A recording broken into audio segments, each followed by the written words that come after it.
Hi, I'm Susan Mary Grant. I'm Professor of American History at Newcastle University, and this podcast looks at the question of why the Union won the American Civil War. The question of why the Union eventually won the Civil War, again, is more complex than perhaps it at first appears, and it's useful to divide it into three separate sections, looking at the military side of things, looking at the men, but also, and this is a crucial one, looking at morale. So, the Civil War really can be divided usefully into two separate sections. What happens before 1863 and what happens afterwards. Now, the American Civil War begins officially, if you like, with the firing on Fort Sumter and Charleston Harbor. There are a few skirmishes, but the first major confrontation takes place at what's known as Bull Run. Often first Bull Run because there was a second one, and sometimes also called Manassas. Now, when it comes to Civil War battles, they usually all have two names because the Union named their battles in the official records after the closest water source. So there was a place called Bull Run Creek, and the Confederacy named the same battle after the nearest physical location, so village or whatever. So Manassas was the railway junction. So that's why you have Bull Run and Manassas are the same battle. So militarily, when the war begins, there's a huge enthusiasm on both sides, and particularly in the north. People are rushing to join up. Lincoln calls for volunteers to serve for 3 months. He calls for 75,000 volunteers, crucially raised through the militia forces. And people just cannot wait to get to this battle, mainly because they're young, and this is normal at the start of any conflict. And Bull Run is therefore a big shock to the Union. So really what you're looking at is how the Union manages to sustain its efforts militarily through the following few years of conflict. Because what they expect to happen doesn't happen. They expect to turn up on this battlefield, have a nice traditional Napoleonic era battle. People come along with their little cameras, they come along with picnics and their carriages. They get themselves nicely settled to watch this battle take place. When the battle begins, it soon becomes clear that sitting that close to a battlefield with bullets whizzing around is not a good idea with your sandwiches, so they move. This great Union victory that's expected doesn't happen.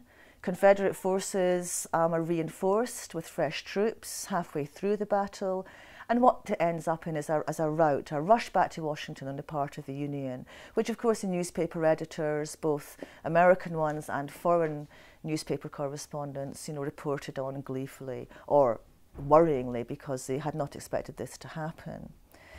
So the Civil War does not begin well for the Union, I suppose, is the point you want to bear in mind.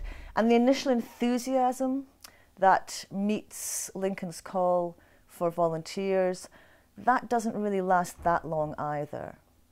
Why men fight in the Civil War was something I'll look at towards the end of this talk, but you have to bear in mind that a lot of these are young men, as they often are when it comes to warfare. They're enthusiastic for adventure. Having seen one battle, they usually decide quite sensibly they don't want to see another. So you have to really think about what sustains the Union throughout the period of the Civil War. And the first few years do not go well for the Union. You have basically big battles, if you like, that take place: Fredericksburg, Chancellorsville, Shiloh. And many of these, Fredericksburg and Chancellorsville certainly, are Confederate victories.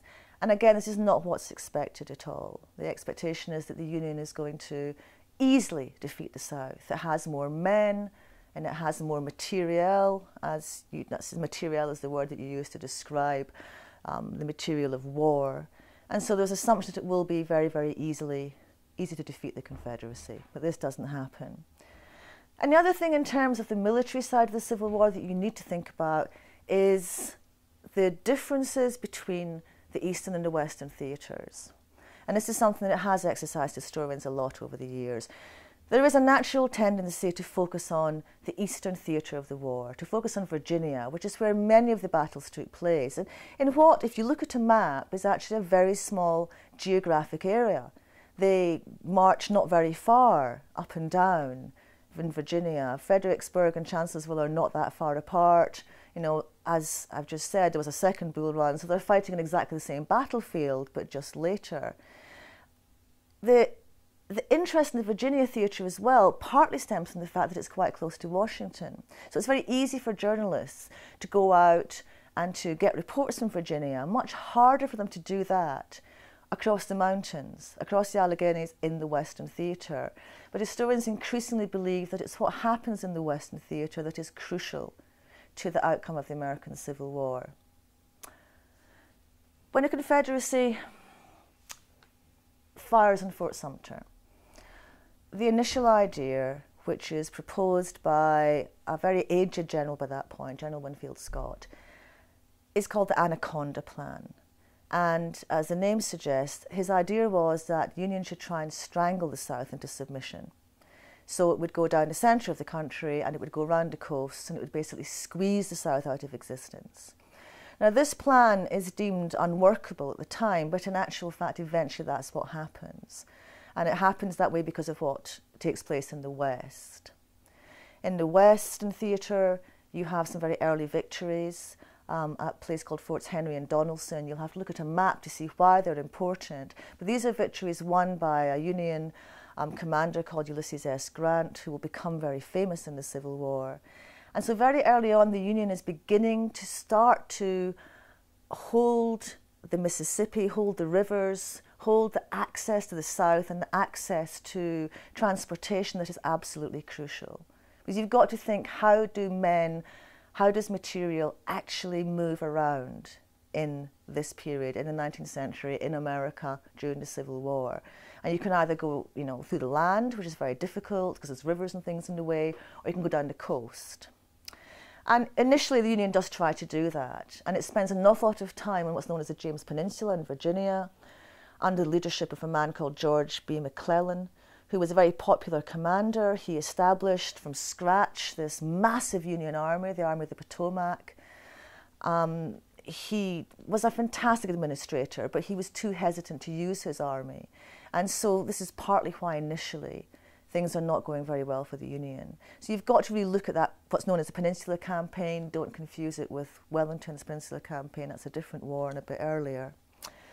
But the military story of the war does start off with the Union not achieving what it expects to achieve. It thinks it will head straight to the heart of the Confederacy, it will head to Richmond, it will topple the Confederate government, and it will all be over by tea time, and of course it's not.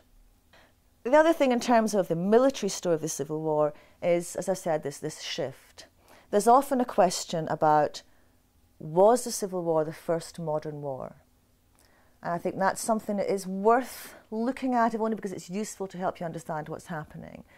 And I think you could probably say before 1863 it wasn't, and after 1863 it was much more modern in concept.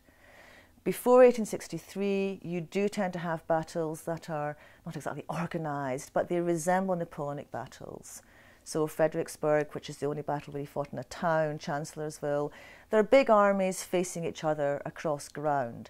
After 1863, it becomes much more like 20th century conflict. And what eventually happens in the Civil War, when they end up fighting in what's known as the wilderness in Virginia, it becomes a war of attrition, a war of trenches, a war of constant warfare, not a 3-day battle or a 1-day battle, but just constant fighting. And that was how Ulysses S. Grant said he would win the war. He said, I will fight all summer. And he fought all down the line and kept on fighting and ensured victory that way. So you have to see these two different parts of the war to try and understand really what shifts.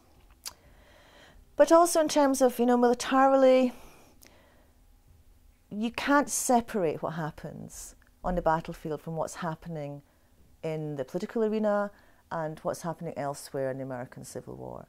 So it's very important that you put the military story of the war and the story of the generals, Ulysses S. Grant for the Union and Robert E. Lee for the Confederacy, these big battles that you will read about Gettysburg, Vicksburg, the fall of Atlanta. It's really important to put these in the broader context of what's happening politically if you want to understand why the Union actually won the Civil War.